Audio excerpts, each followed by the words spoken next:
started to be respectful of Ronnie Joe and Representative Windy Boy's time. For everybody's reminder, this is recorded. When we're done today, I will post this on the OPI website, as well as send it out to the Tribal Caucus members and participants so that everyone that wasn't able to join us can view the great content from Don. All right, thank you, Sarah. Good afternoon, everyone. My name is Donnie Wetzel Jr. I am the tribal liaison for OPI and run the newly created Tribal Relations and Resiliency Unit.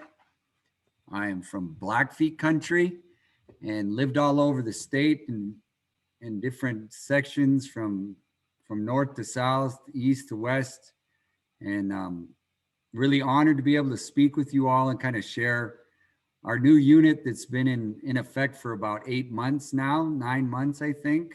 We're learning a lot as we move forward. And so I'll do the best I can to kind of share the approach that we have going on.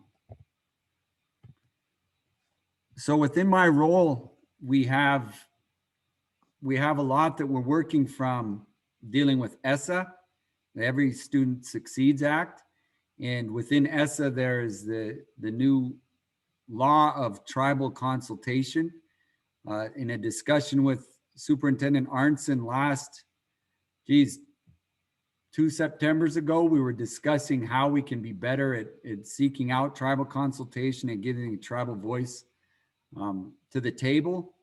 And so our unit was developed and created, and we called it the Tribal Relations and Resiliency Unit, trying to maintain a strength-based kind of discussion around it all. Within our unit, we have a policy and school board specialist, Todd Hansen, and then wellness and wraparound care coordinator, Stephanie Ironshooter. And with much of our work between Stephanie and I and Todd as well, we've worked within our tribal nations for quite a while and have relationships, and actually worked for the tribal leaders for 13 years before I came to OPI. So it's just getting to bring those relationships to the table as we move forward. I think within our education system, many of the problems that we have in our tribal nations and our communities, we can provide an upstream approach in our education system and prepare our youth for what lies ahead, from education to life to whatever it may be. And we really emphasize with this new role to get the tribe and their knowledge and resources to the table, and always keeping a focus on the youth. Many of the things that I'll share today is just kind of the lessons learned over the years in some of the work we've done in our school districts. Even within OPI, we're creating relationships with other departments and kind of educating them on how to work better with our tribal nations.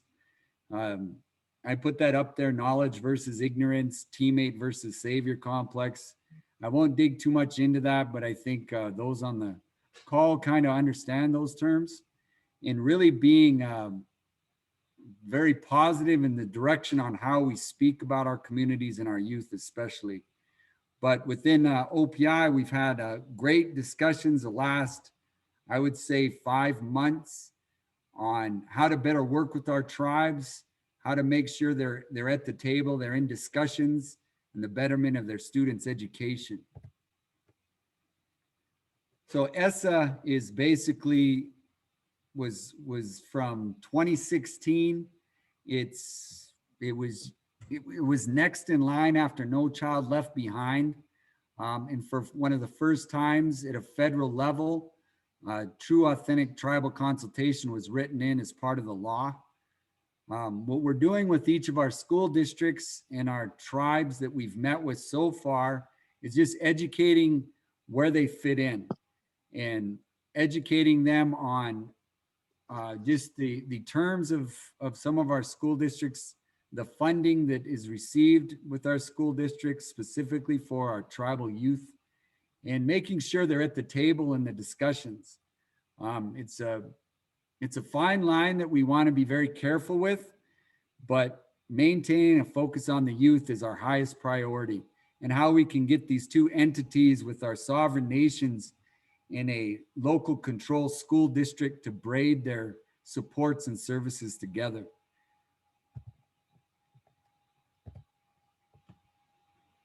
This is a new role and a new unit. I think we want to do it the right way. We're looking at relationships first before we get into too much other things, and making sure that the focus of the youth is front and center. I think across the state, working with our tribes, working with our tribal ed departments, working with our tribal health departments, one thing the school system offers within each of our communities is a consistent way to reach our students. And if we can use some of the resources at our tribal levels through maybe a tribal health grant to better work in conjunction at the district level to provide services in the school and meet the kids where they're at 5 times a week, it only benefits everyone, really. And then we want to educate and meet the tribal councils where they're at.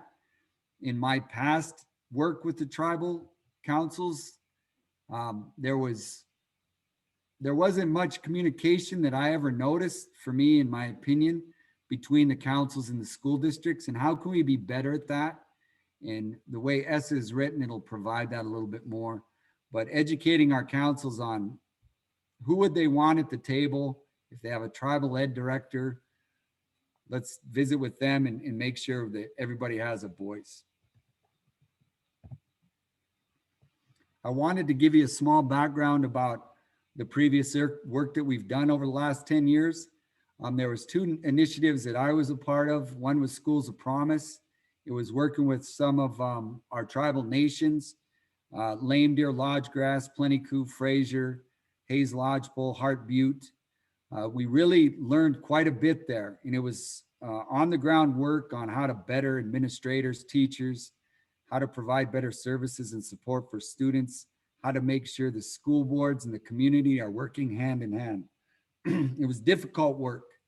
It was, if anything, we had quite a bit more failures than successes, but we really started to understand how we can help build an infrastructure that is making a healthy, functioning school district. One of the key components that we learned from that work is within our schools, at least in our tribal communities as well with across the state, we need wellness. We need mental health, social, emotional supports front and center in everything. In our tribal communities, we need to have a cultural voice, a cultural representation. So our tribal youth don't have to leave their identity at the door when they walk into the school. So the school represents them. And how do we do that better? And that means we include some of our tribal leaders and tribal elders at times, and just working with the community more. The other program was a school climate transformation grant. It was dealing with school climate behaviors, the kind of MTS multi-tiered systems of support within a system. There's different levels that you want to provide supports for students, from making sure that it's a comfortable, safe setting, all the way to how you're dealing with students in need, all the way to a tier 3 level of support with certain students that need it.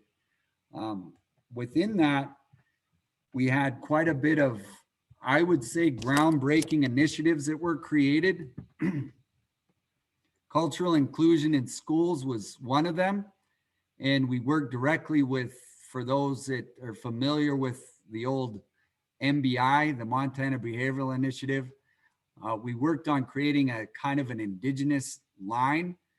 We never came up with a program, we came up with a framework. We always understood that every tribe is unique in their own ways. They have their own culture, languages, understandings.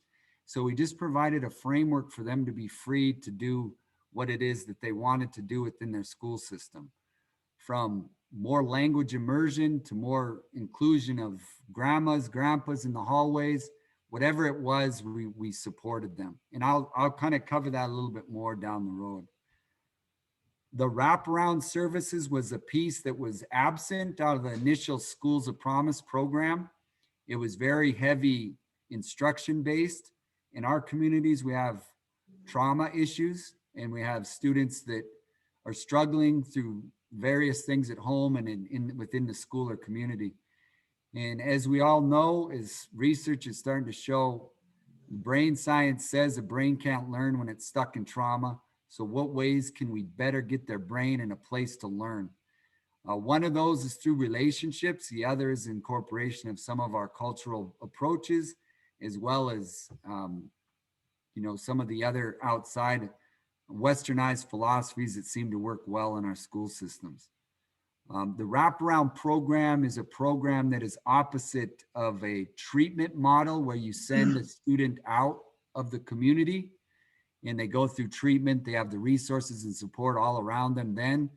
But the struggle is when they come home, they're back in a situation that is hard to break.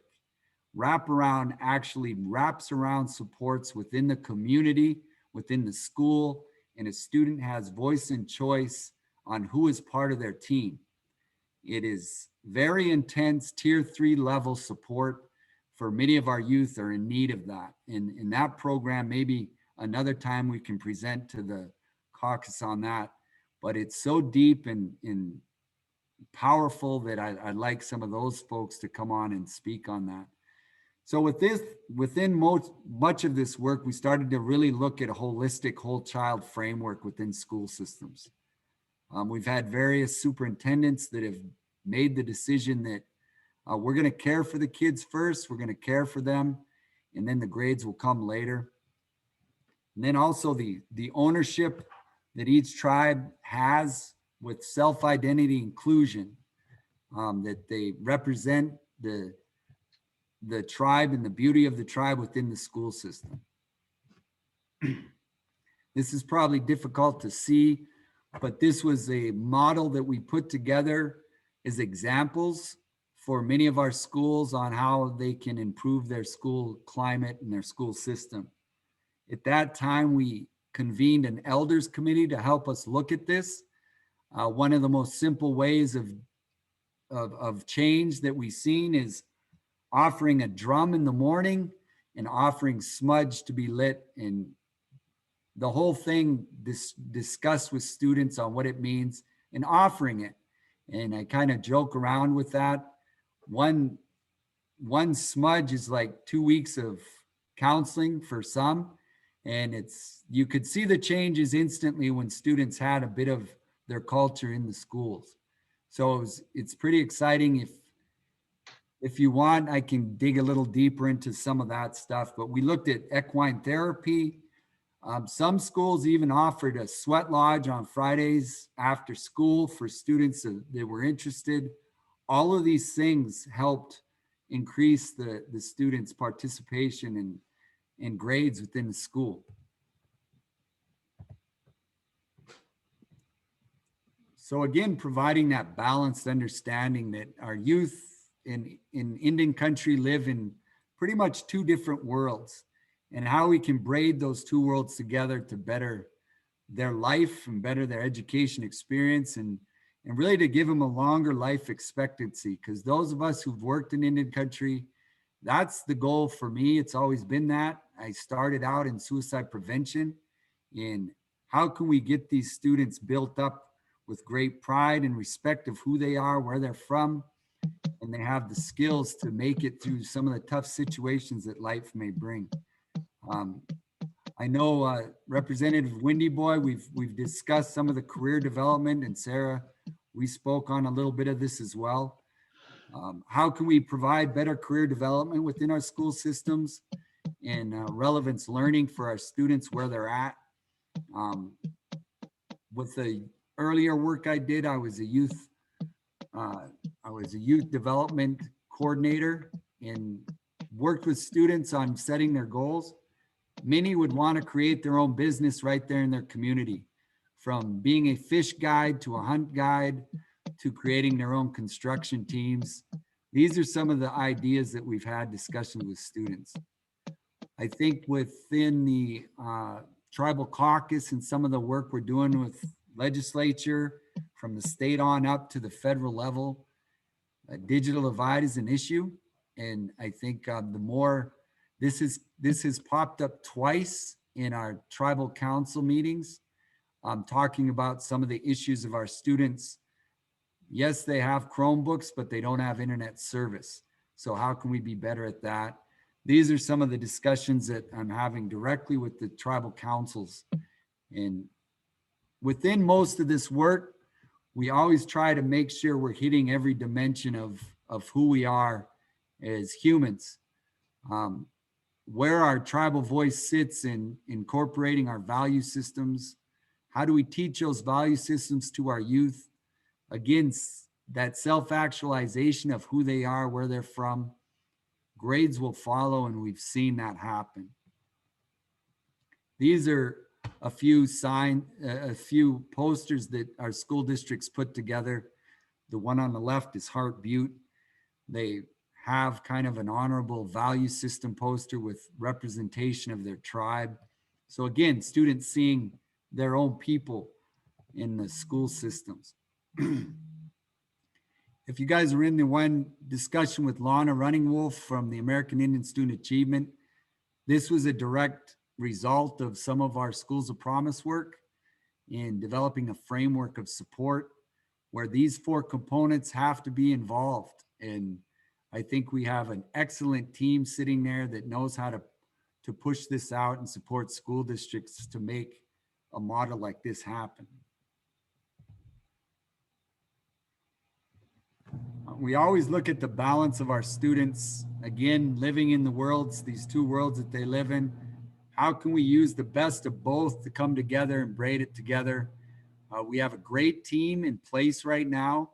And with the support of Superintendent Arnson and Julie Mergel, and of course, Sarah, we have some really prominent and groundbreaking things happening.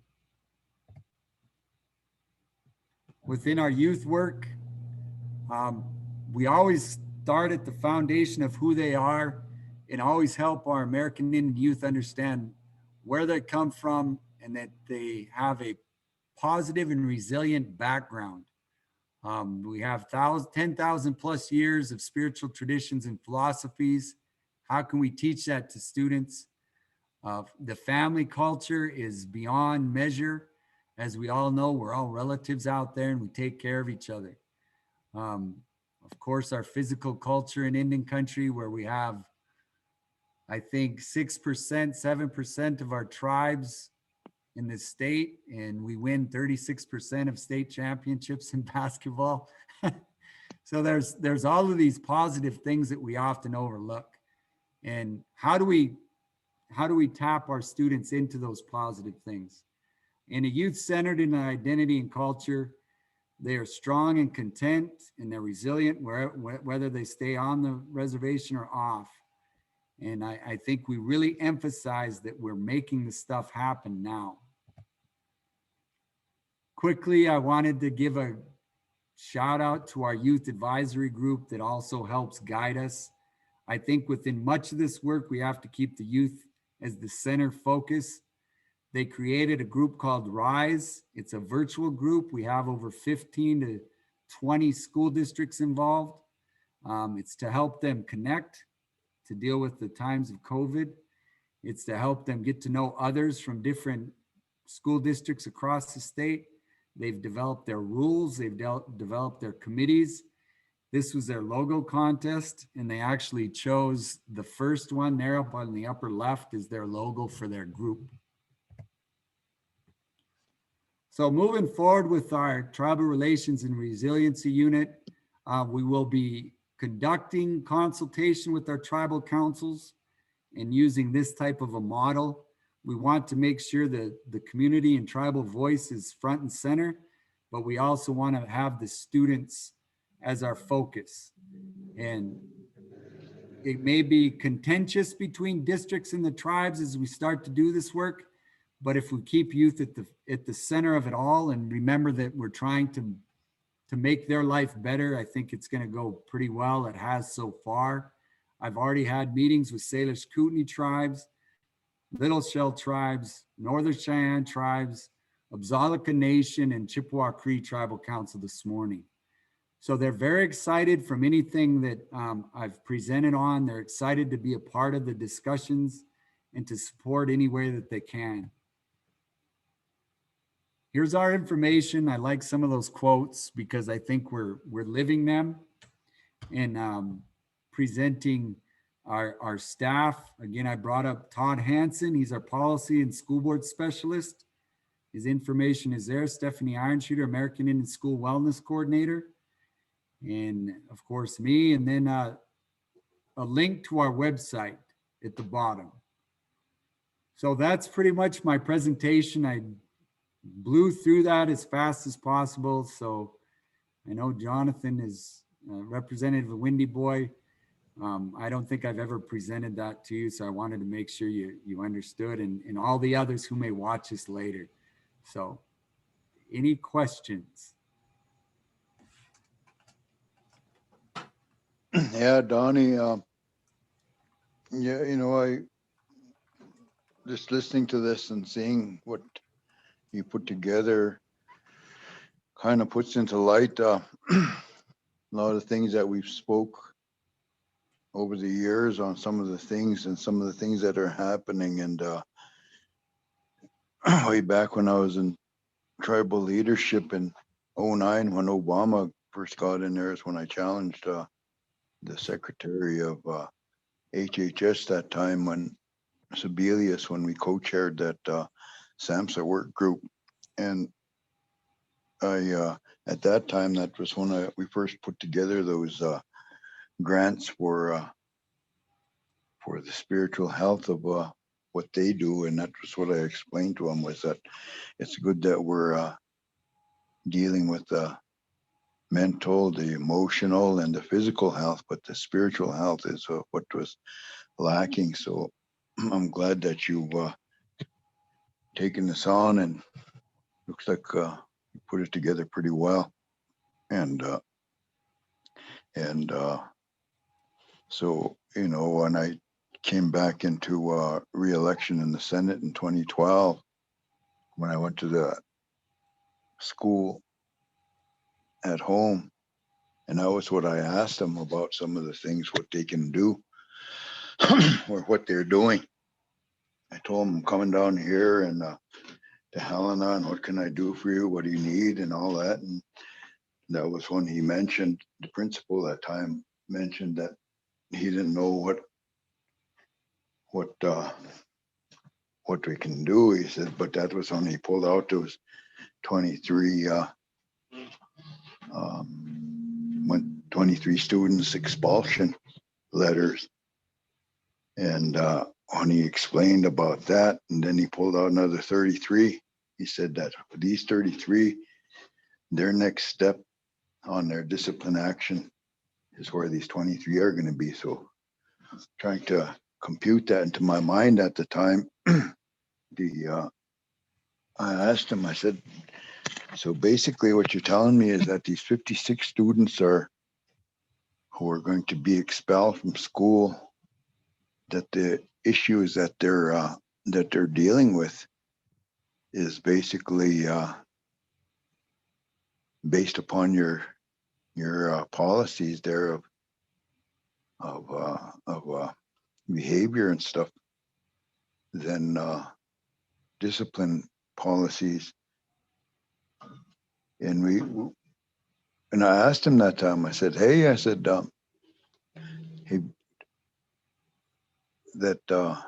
him, I said, have you ever gone to the students' homes?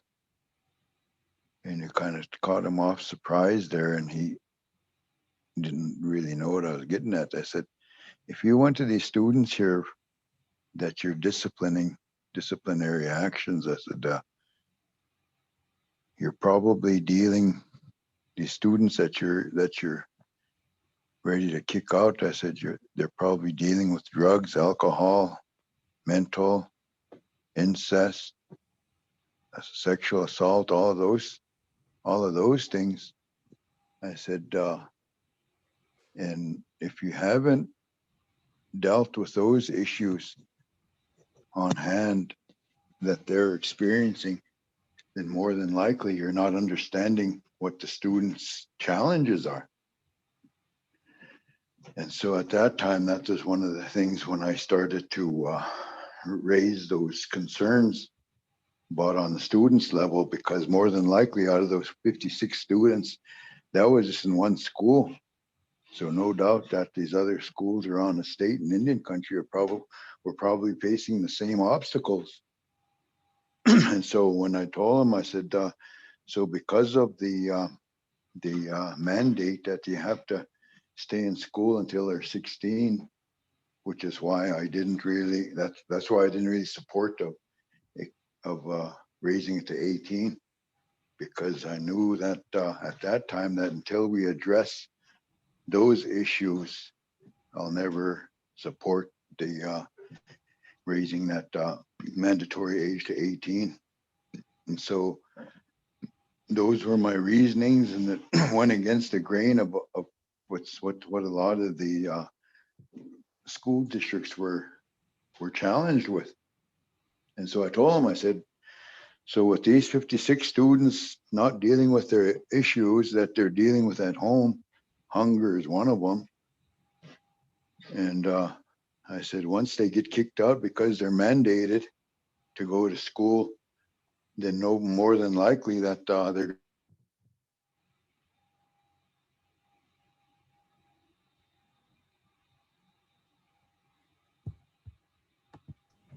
I think you muted. Representative, we lost you. You're on mute. Oh, okay. Sorry, my battery's on 5%.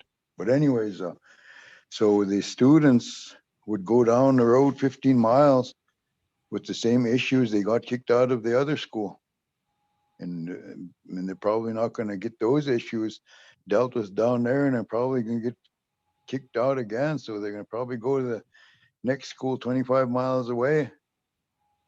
And until we start dealing with these issues, which I'm glad to hear that you guys are on top of it, that's the root of the problem, is that and that these wraparound services that Stephanie's in charge of, and all that you're doing is something that has always been a challenge, even in my days. And I graduated in 1976. And as far as college readiness, there's a lot of things that that a lot of our students have been challenged with as far as getting them prepared. And then on top of all of that, moving forward here in 2020, this pandemic had just taken that to the whole new level of challenges within the system. And when I was talking to some of the instructors there at home there, one school had a participation rate of 27% online learning, and I'm not sure what the other one is, and probably not any much better if they are. And so this whole new set of problems that we're addressing now, as far as that percentage rate of participation, that's 1 in 4 students that are attempting to do anything of these. And that's one of the things that sitting on the joint subcommittee on education, it really kind of gives me a whole another outlook about the importance of that. And I mentioned that this morning as far as what I see with this 27% participation rate, that what are we gonna do? How are we going to take these particular issues head on?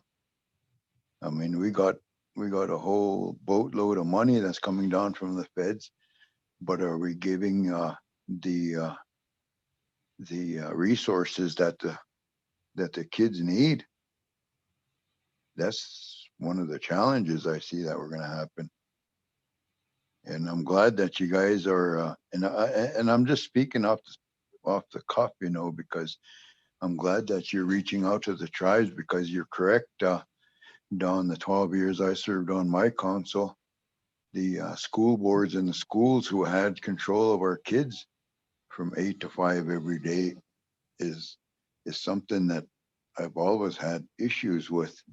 You know, why the tribe's the only thing that, and every time we try to bring up some issues with with the local school, one of the things that has, one of the things that is always thrown at us is that the only obligation that the tribe has with the school district is allowing them that how many acres that we allow the school district to sit on. And for me at the time, it wasn't enough, because the issues that the kids have in school are the same issues that we deal with as councilmen when they get home, the parents. And that's something that until we start to do that, I always thought that, but I feel enlightened right now because of what these programs that you're putting on, because that's what's needed. That's what's needed for the students to get to another level. So my hat's off to you guys for doing that. And so anyways, I'll put a comma there, and just to give you a little bit of history of my work in this field. So thanks, Don. Thank you, Representative. And I think your point is well taken with ESSA and this federal law of ESSA with tribal consultation. We're of course looking across the nation to see who's doing it the best. And I think within the next couple of years, it'll be the state of Montana, because we're working directly with the tribal councils, and we want to work with setting up a schedule that they have a say in what the funding is being spent. You know, ASA Director Lana Running Wolf showed some of the ASA money that is allocated to our school districts. Is that money being spent in representation of our American Indian youth? I think in the beginning, a lot of folks may not know and may need some guidance how to better spend that. But like, if you have a district like Billings, Montana, getting $500,000, do those kids walk those halls, feel represented as Native Americans? Maybe we can do better at that. So the excitement that I'm sensing from our tribal councils to have a say in this is pretty exciting. And we're going to keep it at the youth so it doesn't get too confrontational, but it may, you know, you never know. But yeah, it's a great opportunity to do this the right way and to use our powerful sovereign nations in a place of impactful power with our youth. And so I'm very excited, and I may be leaning on you for guidance moving forward, Representative. Yeah, Donnie, you know, one thing that I'm doing on the joint subcommittee, I'm finding a bunch of pots of money in this. I guess basically I found my slush fund, but I'm getting $32,000 out of Montana Arts Council to do a project. And I don't know, we might have to funnel the money into it to put this project together. And the 32,000 divided by 4,000 for the 8 tribes, or yeah, for 8 tribes, and to work in concert somehow. And I'm trying to figure out how I can fit, and maybe it's probably through you guys, to oversee this project. And what that 4,000 is going to do is to allow the at least one school locally to provide or put together a signage project. And like, for example, I'll use my tribe, for example, that when you pull up to a stop sign, you'll see a red sign that says stop, and then right below it, there's going to be verbiage in there in Cree that says nagi, which means stop. And a lot of these street signs that are happening, and this will be something that the kids will probably could have a handle on, as far as language immersion or whatever, language preservation or whatever, to give them something to work on. And that when we drive by, and we all know that if we drive by a sign that has native languages on there that's interpreted for that particular street sign, then even it'll catch on for the whole community.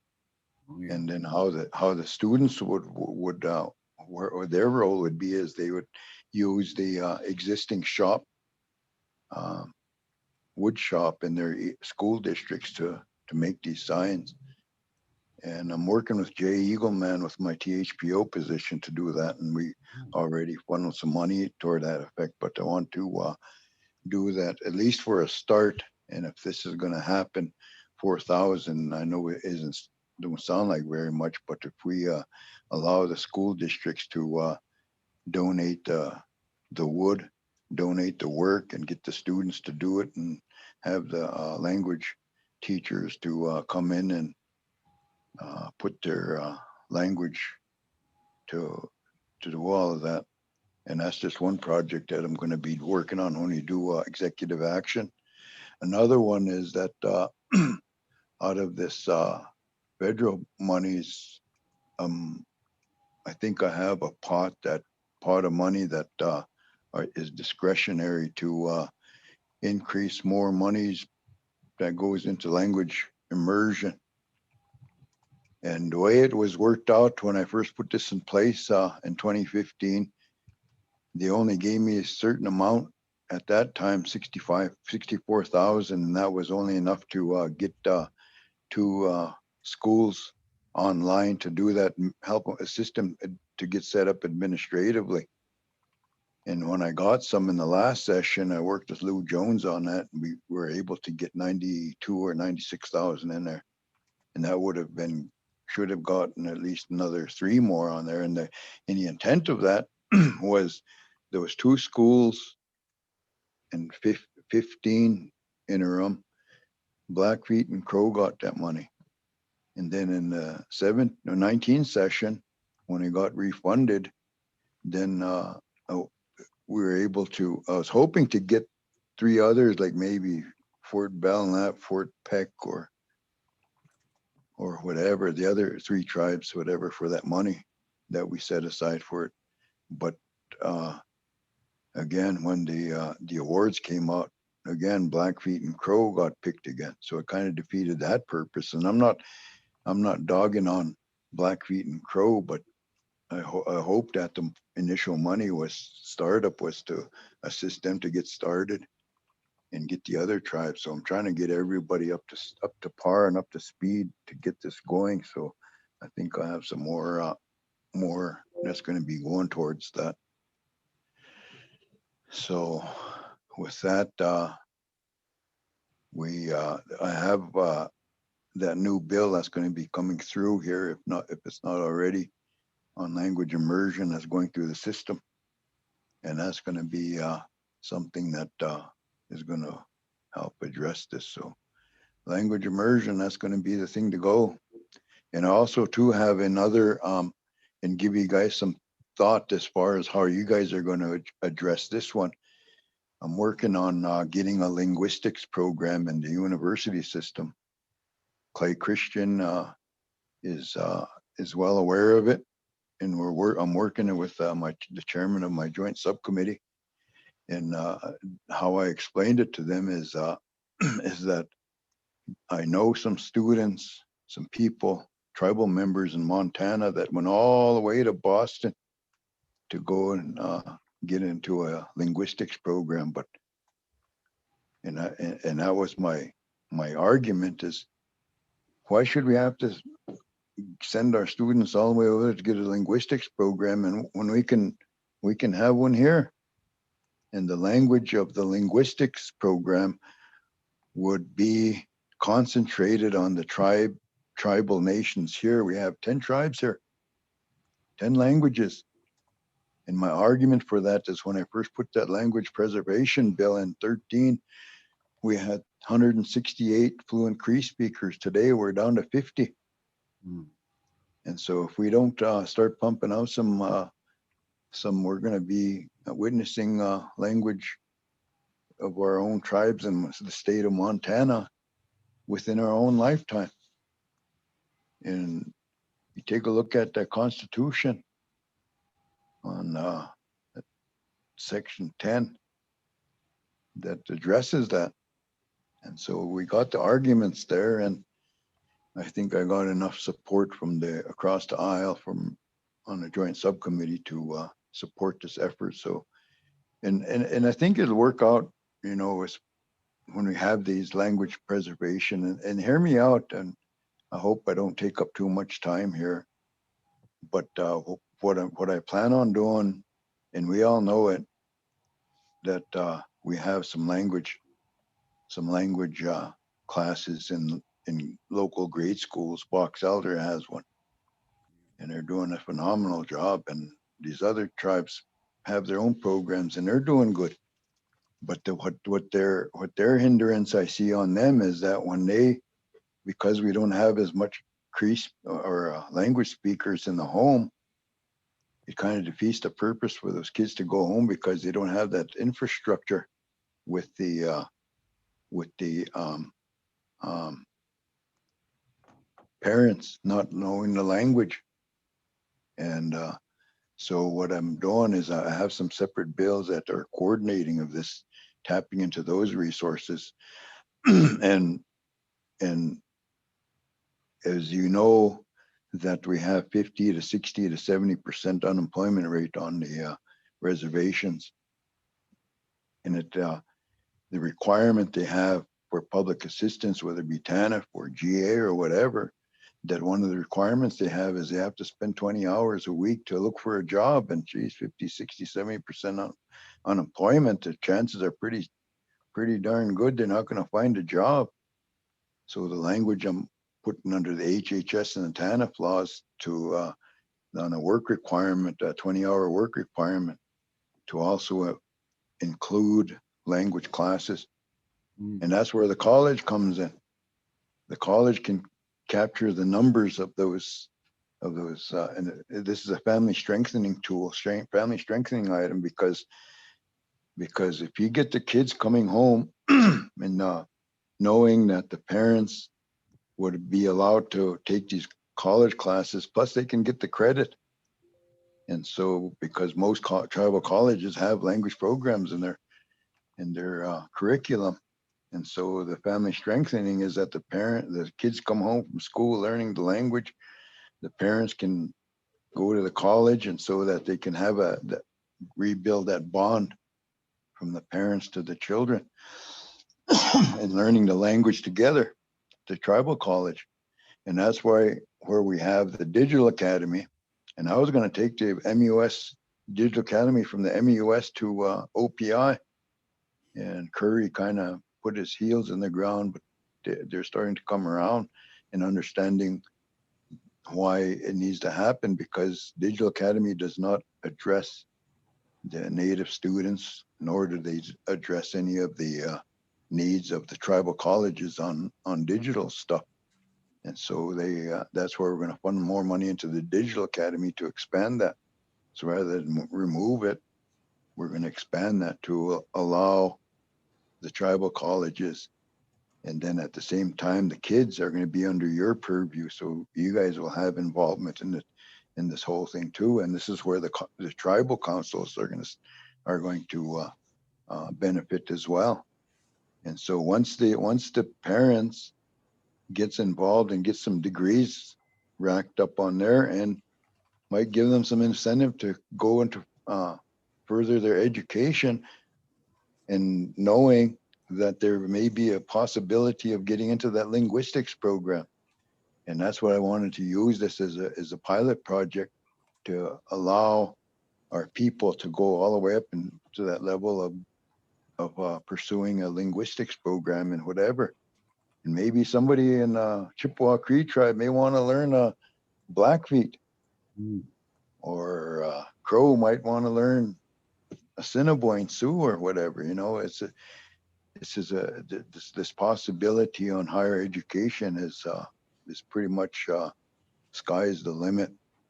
And so I just wanted to share this with you, what my thoughts are and what I'm implementing in this session. Thank you. Thank you, Representative, and thank you for all your forward conversations that you've had with the superintendent. I know she's really excited about some of your proposals, so thank you. Ronnie Joe, we haven't heard from you yet, and I'm really curious if you and your team know about this incredible unit that Don and his team have and the work that they do out in the field. No, I did not know that this was happening, but this sounds really wonderful. Pretty exciting, isn't it? Yeah, I used some of these strategies when I was a grade teacher. So you're really giving them that choice of participating in culture and that wraparound. I didn't know the word for it at the time, but now I have a word I could use. That's great. But yeah, the students are really successful. You know, if there's consistency. Yep. And really transparency. So like I would let them know I'm going to be gone next week, and a week ahead of time plan, just making sure that I'm consistent and transparent with what I'm doing. So this is really awesome. And I can't wait to see our students grow under it. Well, thank you for continuing to join us at these, Ronnie Joe. I know the mission of your organization is so similar, and I learn more every time I listen to Don and Lana and Dr. Mergel and the way they've got these 4 different units and how they can really serve our kids. So thanks for continuing to come. I hope we see you again next week. And with that, this is going to be recorded. I'll have it up on the website by tomorrow. Please feel free to share it with your colleagues and other legislators. Don, thank you for your time. This is exciting stuff. Thanks for your work. Yes, thank you very much. All right. Thank you, everyone. Have a great evening. Thank you. Have a good evening.